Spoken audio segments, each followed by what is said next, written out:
Good morning, comrades. How can you tell that it's early when it's still dark? Because it's right now 3 o'clock. Wait, not 3. It's 7 o'clock, but we have a 3-hour drive to Holland. And wait, how did this get here? Is this magic? Did I skip a day of vlogging? No, I haven't. Yesterday, Tim drove Tiffany back with the Tiguan and then pick up the M3 because, well, we need to do some braking in, and it's nice when we can do 1,000 kilometers on a day. So let's hop in and see what's it all about today. Hello. Morning. Morning. Oh, where's the driver? He's not here yet. Tesla this? Tesla. Oh, okay, autonomous. So there we go. I won't be driving the taxi anymore. The car will be driving itself. Technology. I hate it sometimes. Wow. Oh, that's our autonomous driver for the day. Found Tom's house for next year. Have we? Hello. Yes. You found what?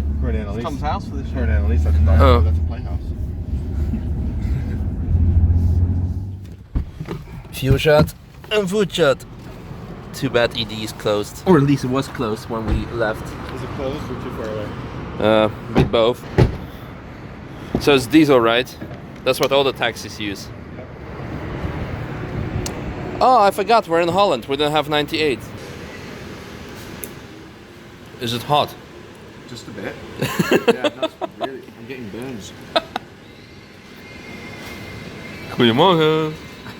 Well, luckily, just 20 kilometers down the road, there is Shell. And thank you to everyone who has commented, like, I don't know, like 2 weeks ago when I picked up jersey suspension of the Cupra and M4 and I was refueling at BP and I said, well, only BP has 98 in Holland. And then you were like, wait, there's Fire Zone that has like 106 or 102. Yeah, but there are like only like 10 gas stations or something, but you get the deal. But apparently, also many of you have said that Shell has now 98 V-Power because for a long time it was only 97. And I'm like, Shell, what the actual heck? But yeah, hopefully, yeah, that'll be fine. I think Shell in Germany is 102, I think, isn't it? Yeah, Germany, but yeah.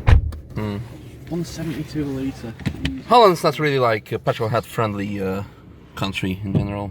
I think it's funny how whenever you're driving places, you can drive through Germany for 6 hours and all this stuff. Misha makes a video of the screens that go up and down. Well, are we keeping those? I think we should. What about these ones as well? Oh, I haven't seen those yet. Awesome. Why don't we take them out? It's like when you're driving through Brunch and like, I don't want to be seen. Exactly. No paps.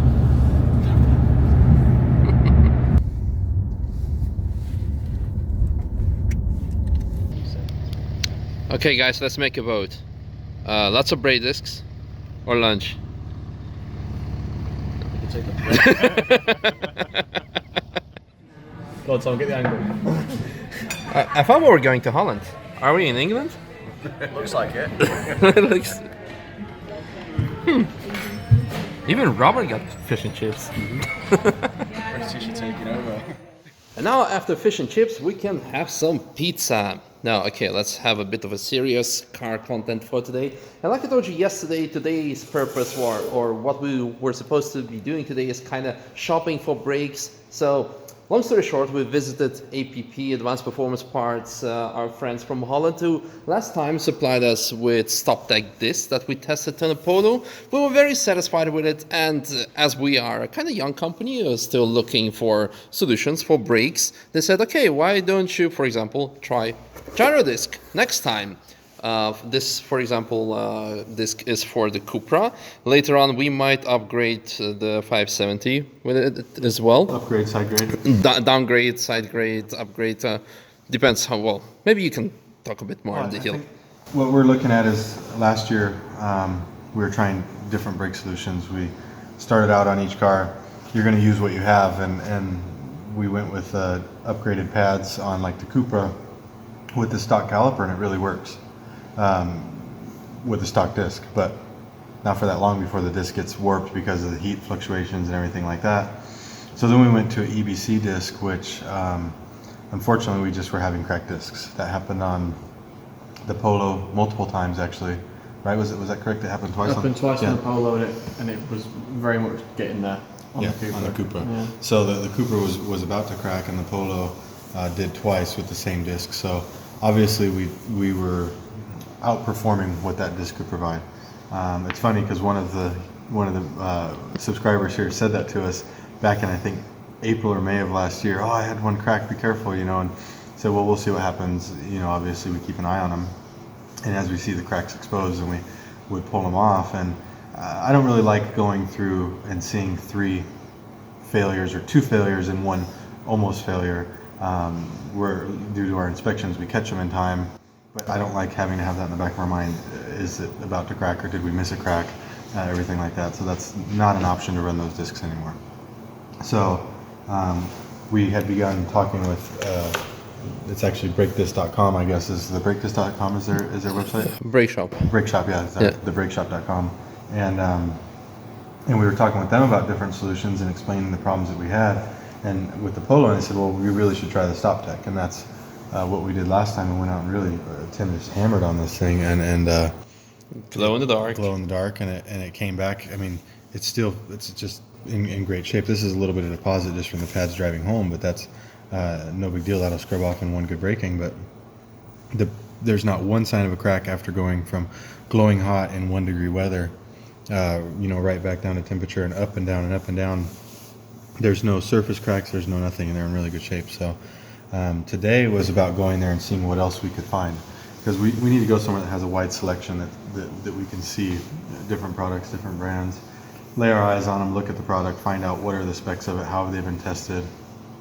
And we came out really, really happy with the Stop Tech discs, and we came out really impressed with the Giro disc. I mean, if you just look at this part, it's an anodized bell, plated. The discs themselves are plated. I think they said somewhere up to tested to 400 hours in snow spray against any rust or anything like that with their coating. But obviously, hopefully, we don't have to deal with that snow spray being salt. Yeah. But that's something that we hopefully don't have to deal with, because the goal is in the winter you take them off and you put on the stock stuff like what we have now that's just out there rusting in the poor weather. But yep. I mean, if you look at this thing, it's absolutely it's like borderline a piece of art, really. Obviously we're not really worried about the artistic value of it. We want to see how it performs, how it holds up, how the pads look after it, how it holds up to the pads, because we're running the Dixel Endurance pad. And once we run that, then we'll be able to report back more. But I have pretty high hopes based on how this performed. I have really high hopes for that disc right there, that it's going to actually end up hopefully on most of our cars this year. Yeah, and as well as the Stop Tech on most of our cars. We're gonna do a mix. I mean, it's gonna be based on what car and what setup we have. We don't need to go to something like this on the Polo. No, Polo's going to be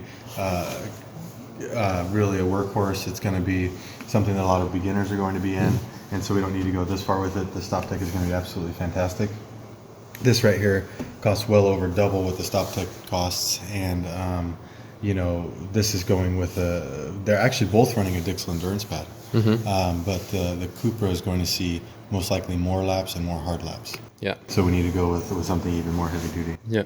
But with that being said, I don't really see any negatives to this pad or to this disc, even if you are going to go run the car hard. We tested it flat out 500 kilometers, didn't we? And there was no issues. So. Yeah. So I think that we're even going as far as saying this is going to be our more low end setup, but.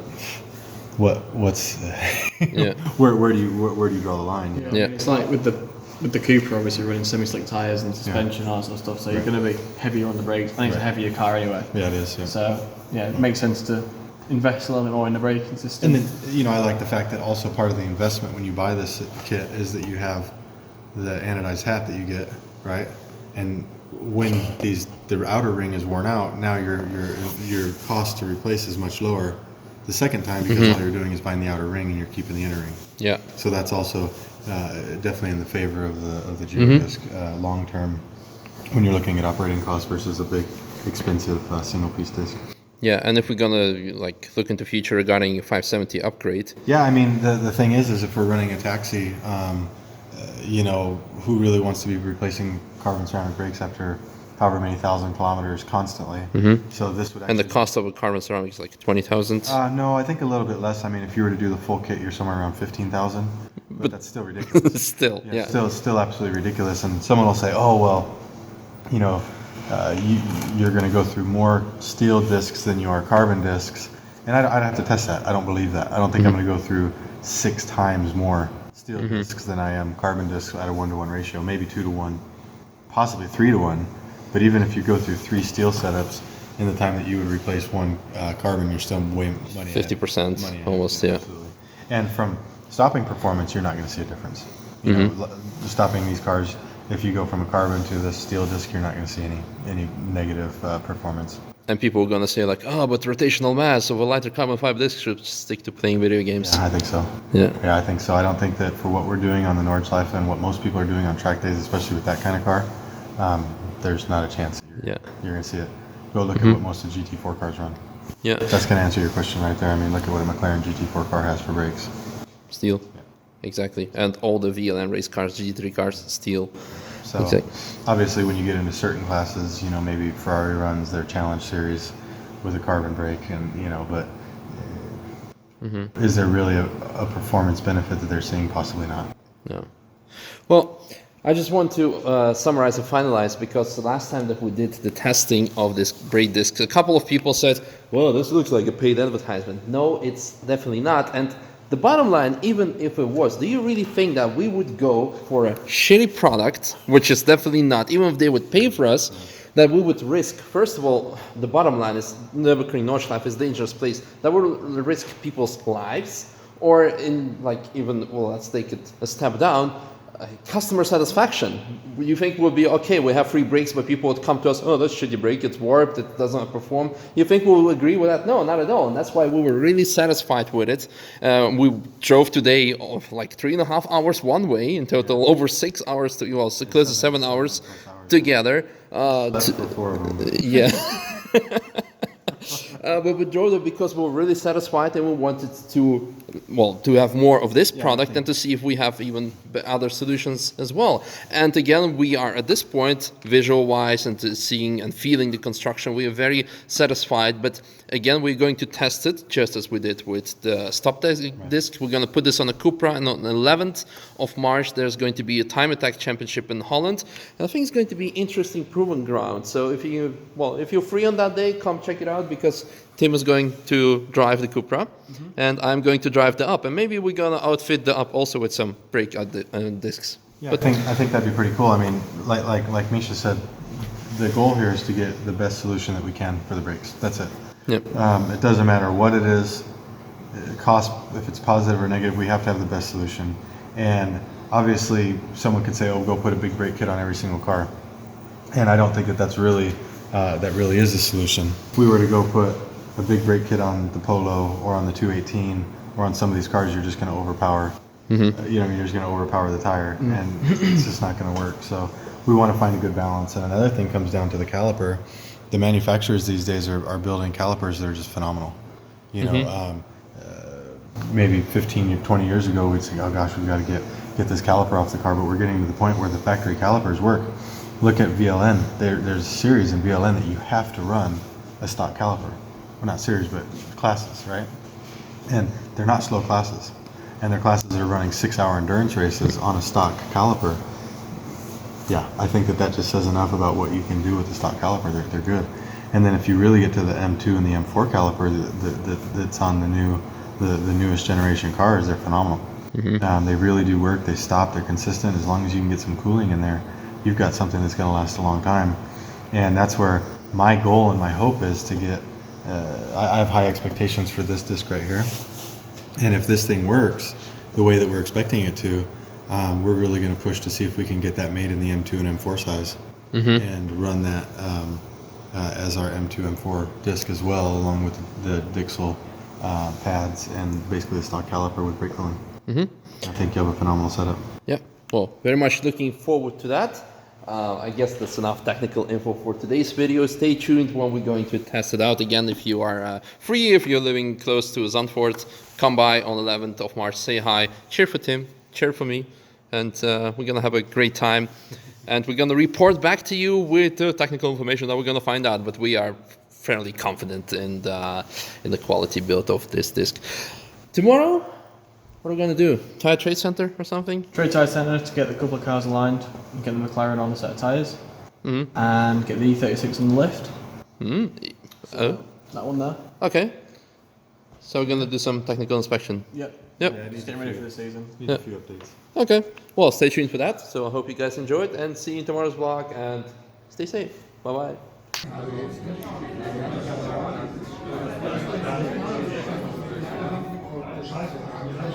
Don't worry, I'm filming the cars behind you. And on the ceiling. And now the floor. The floor. Floor. Yay! Decent gas station. Nothing against Shell. And we have our first crash. Or not putting in the video. Or yeah? Okay. Well, it's not technically a crash, but a stone chip. So actually you can better see it from the inside. Yep, and that's a crack. Yeah, you can see it.